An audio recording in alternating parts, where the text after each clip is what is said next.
It powered the Industrial Revolution, it built the modern world, and now it's at a major crossroads. We're talking about coal, of course. In this explainer, we're going to unpack the complete story of this black rock, all the way from its ancient beginnings in prehistoric swamps to its really complex role in our world today. All right, let's get into it.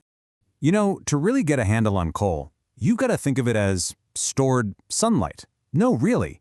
The energy we're releasing when we burn coal today, that was captured from the sun by plants that lived and died hundreds of millions of years ago. It's basically a geological battery, charged up in a world we can barely imagine, just waiting underground for us to flip the switch. So how in the world does a giant fern become a lump of coal? Well, our story kicks off about 300 million years ago, during what's very appropriately called the Carboniferous period. Earth back then was a hot, steamy, swampy world. I want you to picture these enormous wetlands, just choked with massive ferns and ancient trees. When these plants died, they'd fall into these bogs where there was very little oxygen. So instead of just rotting away, they formed this thick, soggy mat of gunk called peat. Over millions of years, layers of sand and mud piled on top, burying it deeper and deeper.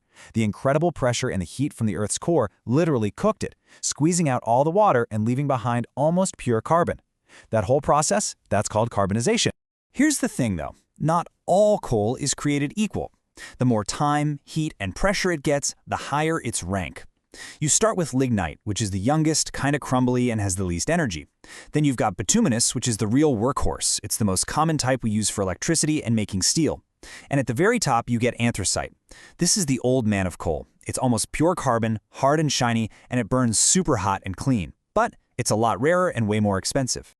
Okay, so nature's done its part. It's cooked up all this coal for us. Now comes the human engineering challenge. How do we get it out of the ground? And the method we use all comes down to one simple question. How deep is it buried? And this diagram just lays it out perfectly. There are basically two ways to go about it. If the coal is pretty close to the top, say within a couple hundred feet, miners just dig down from the surface. We call that surface mining.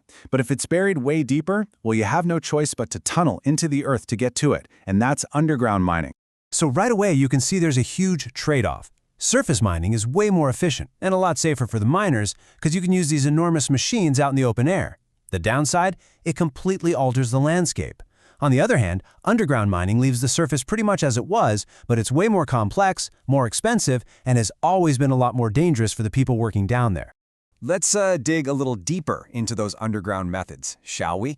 The two main techniques today are pretty amazing pieces of engineering.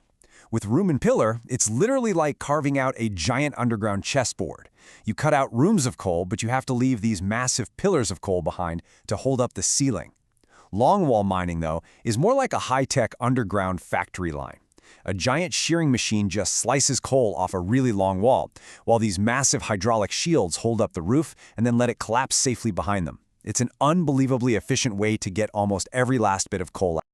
But getting all that coal has always come at a human cost. For more than a century, coal mining has been basically synonymous with danger. The story of how that's changed is one of tragedy, incredible innovation, and some really hard-won regulations. 3,242. That's not a number over 10 years. That is the number of coal miners killed in the United States in one single year, 1907. That's almost 9 miners a day. It's a staggering, almost unimaginable figure that really shows you just how dangerous this job used to be. But look at this timeline. The progress is just incredible. From thousands of deaths a year, we saw huge improvements thanks to new tech like roof bolts, which are basically just long steel rods that pin the layers of rock in the ceiling together. Then you get landmark laws like the Mine Health and Safety Act in 1969, which created strict federal rules. And the result? By 2020, mining fatalities in the U.S. had dropped to an all-time low of 5. It's really a testament to how technology and regulation can save lives. But that doesn't mean the danger is gone. While those big, catastrophic accidents are much rarer, the chronic, slow-burn health risks are still there. Breathing in tiny particles of coal and silica dust for years can lead to terrible, irreversible lung diseases. This quote is a really important reminder that even with modern safety gear, the battle for miners' long-term health is far from over. So, the miner's journey might end at the mine's entrance, but for the coal, its journey is just getting started. You see, getting it out of the ground is only half the battle. Now it's got to be cleaned, processed, and shipped. sometimes hundreds or even thousands of miles to where it's actually going to be used. So right after it's mined, coal goes to what's called a prep plant. You can think of it like a giant washing machine. It gets crushed up and washed to get rid of all the rock and other gunk. This makes it burn better and cleaner. From there, it's this massive logistical dance. It gets loaded onto trains that can be over 100 cars long, or onto huge river barges, or even giant ocean freighters for its trip to a power plant or steel mill, where it sits in these enormous stockpiles. So where does it all end up? Well, this chart makes it pretty clear. Now, coal is absolutely vital for making steel. It gets baked in super hot ovens to create something called coke, which is essential for blast furnaces. But that use is tiny compared to its main job. In the US, a staggering 90% of all the coal we mine is burned for one thing and one thing only: generating electricity. We've talked about the human cost, but there is absolutely no escaping the huge environmental costs that come with coal's entire life cycle. From the very first shovel in the ground to the moment smoke leaves the smokestack, there are big impacts we really need to understand.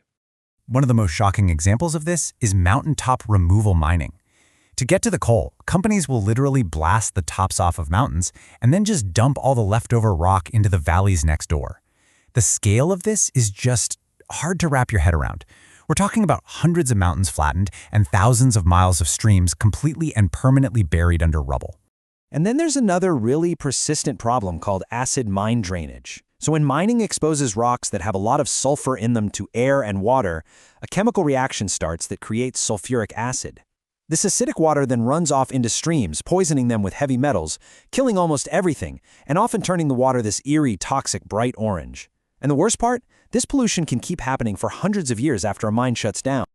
Now, there are modern laws that require companies to try and fix the land after they're done mining. It's a process called reclamation, where they reshape the earth and plant new vegetation. And while it can help stabilize the land, pretty much everyone agrees that it's an imperfect solution. You just can't put a complex, ancient ecosystem back together again. So when you take its long history and its really significant costs, what does the future actually hold for coal? Right now, the industry is in this profound state of change, being pulled in completely opposite directions by global economic and environmental forces. This chart here really tells a tale of two different worlds. In developed countries, like in the US and Europe, coal use is falling, facing tough competition from cheaper natural gas and the explosion of renewable energy. But in Asia, it's a totally different story. Countries like China and India have relied heavily on coal to power their incredible economic growth and bring electricity to hundreds of millions of people. And the job of mining itself is changing too. The future is clearly automation. We're seeing remote-controlled machines deep underground and self-driving trucks in the giant surface mines. And while this makes mining safer and more efficient, it also means you need way fewer people to get the same amount of coal out of the ground. That presents a massive challenge for those mining communities that have been built around this industry for generations. And that brings us to the final big question. There's just no doubt about it. Coal was the engine that built our modern world, but its legacy is complicated. The economic picture is changing fast. So can new technologies like carbon capture actually clean up coal's act and make it viable in a climate-conscious world? Or are we just watching the final chapters of the fuel that, for better and for worse, truly shaped our history?